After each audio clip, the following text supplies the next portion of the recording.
Ginisang sardinas sa sibuyas, kamatis at bawang. At may sili pa. At ang isalo ko dyan guys ay ampalaya. May ampalaya. Kasi ayaw ko muna ang itlog ang isahog ko sa ampalaya. Gawa ng araw-araw na lang ako nag-iitlog pag-almusal. So ito ng halian. Sardinas naman. Sardinas muna. Sardinas na may ampalaya. Lagyan natin kunting tubig.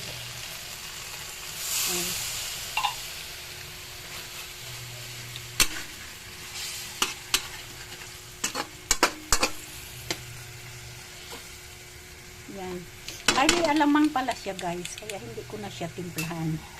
Ang lasa na lang ng ampalaya at ng bagoong alamang ang magpalasa ng aking ginisang ampalaya with sardinas and alamang. Yum, yum!